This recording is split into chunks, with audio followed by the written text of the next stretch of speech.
So, Chelsea, Manchester United, Liverpool all think they can get Koulibaly. Everton and West Ham are sniffing around. Arsenal being Arsenal, avoiding the whole deal. And Tottenham can't afford it, so behave. But, what does this mean? Welcome to the Kafkas, you guys, and today we're going to cover Koulibaly stats you need to know. We're going to compare him against Andreas Christensen and Kurt Zouma, because according to my Twitter fans, they all said one thing. That's our two best centre-halves. So let's compare it and let's discuss. I have no idea what it is, but agents are always talking. These days, agents have to have more to say than the player themselves. I understand they're the representative, but sometimes it's better just to zip it, be quiet. But Koulibaly's agent comes out and basically states that Chelsea are in it for pole position. Chelsea are one of the clubs that are interested. They're consistently inquiring, they're asking, they're having a good communication. Marina's talking to De Laurentiis, which is the owner of Napoli. But what does that mean? Not much, guys. I'm not going to lie to you. It doesn't mean much in this modern day. In the modern day football, people are always discussing players. It's regular to have 5 or 6 targets that you're talking to just in case we can sign someone new. There are way too many conflicting stories for my liking. Chelsea are in lead position. No, Liverpool in lead position. Liverpool are about to offer Lovren and Matip and money because they're unwilling to match the 89 million euros requirement for the 29-year-old centre-back, which is ridiculous. If he's only 89 million euros, do it. Apparently, Manchester United picked Bruno Fernandes over Koulibaly because they had the deal wrapped up. Listen, guys, if Manchester United wanted Koulibaly as well, they could get him. They've got enough of a revenue stream where they can afford it. They can move some numbers around and it'll be a done deal.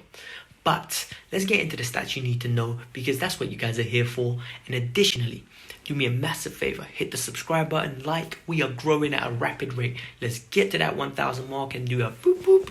As you can see straight away, the players have played a similar amount of minutes. This is a good indicator of that the stats are representative of their abilities and their current day prowess.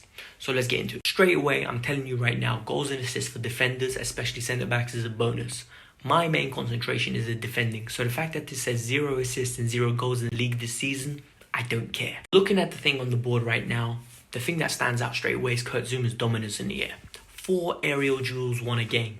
This is impressive, guys. This is ridiculously impressive. Kurt Zouma's statistics are ridiculous. You're going to see as they're coming up. Kurt Zouma, 4-1 duels a game. Andreas Christensen, 3.3 for someone that apparently can't win a header and doesn't like a physical challenge. The one guy is winning a lot of aerial duels.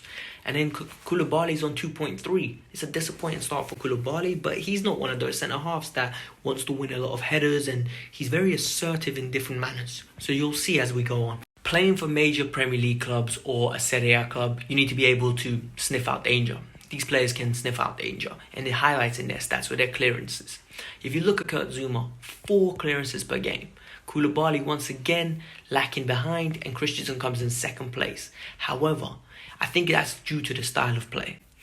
Zouma's very, courageous. He likes to sniff danger out and go and be proactive and aggressive.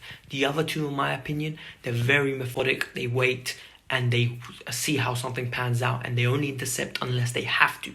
So this is very reflective, in my opinion, in Zouma's statistic. 4 clearances. As I was saying, if you look at it carefully, look at the tackles now. The tackles, Koulibaly 2.6, Christensen 2.1, Zouma 1. It's because Koulibaly and Christensen pick and choose when they're about to get involved. This is the key integral part.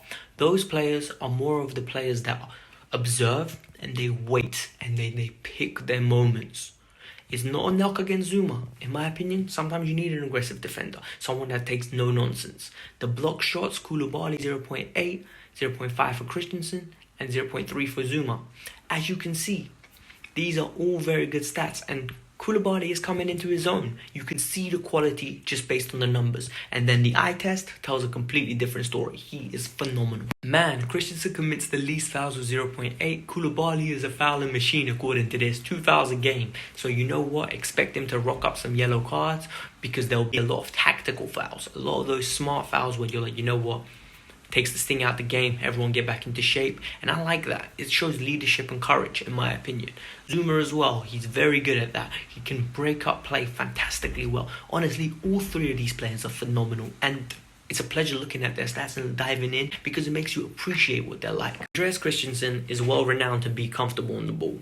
It's known that he has tremendous ability when it comes to being on the ball, controlling it and dictating play from the back. He can play in centre defensive midfield, he can play on the right hand side of a back three and bring the ball out. So when it says 90% pass percentage, I'm not surprised.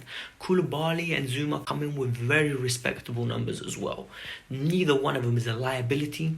Zouma looks unorthodox on the ball and he looks shaky. However, he's got very good tech. He's a very comfortable player on the ball. Just because of how big he is, it looks uncomfortable when he dribbles on the ball. However, for me, all three of them, I trust on the ball. So, you know what? For me, that's very important at this moment in time. Centre-backs these days have to be comfortable on the ball. You're going to have the ball a lot of the time. Christensen with 50 plus part times on the ball passing it.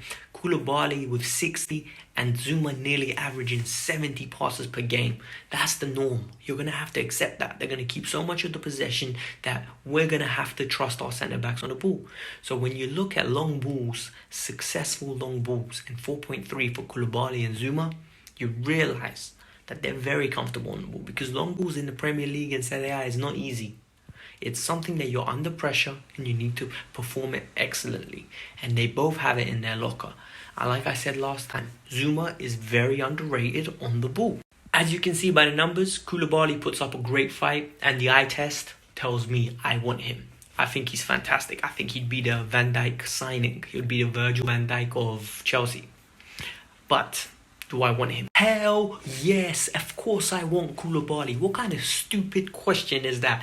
Koulibaly is fantastic. Koulibaly is a leader. Koulibaly is an aggressive defender. Koulibaly is a smart defender. He does everything you need at the back. Basically Virgil van Dijk 2.0.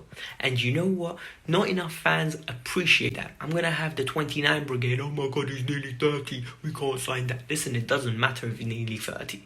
If you realistically think about it, this guy is a leader. And at centre-back, age is just a number. As long as his position is right and he maintains his quick acceleration and burst of pace, which he already has in abundance. What's the issue? You surround him with a quickish centre-back right next to him in Fikayo Tomori or Kurt Zouma, and all of a sudden you've got a bad boy partnership for years to come. So please, do not give me none of that rubbish about we don't need him. We need him. I think there's a chance of us getting him. I think this is just paper talk. I think it's his agent fishing for a new contract. I think Koulibaly is happily in Napoli. And personally, don't be surprised if he doesn't join anybody in England. He's going to cost an awful lot of money. And with this current financial situation with COVID-19, we need to be realistic. I don't think we're going to splash out 90 million. 90 million is a lot of money. And that could be half of our transfer budget. For me, I personally would do it. But at the same time, I don't work at Chelsea and I kind of trust Marina Garaskaiva to decide what's best for the club. So my opinion, I don't think it will happen. I'll give it maybe a 4 out of 10 chance of it happening. Alright peeps, this was the roundup. Make sure you like, comment and subscribe. Make sure you like and comment, okay? Hit that button. I'm watching you. Yep, I'm watching you. Well done. Thank you very much. See you next time.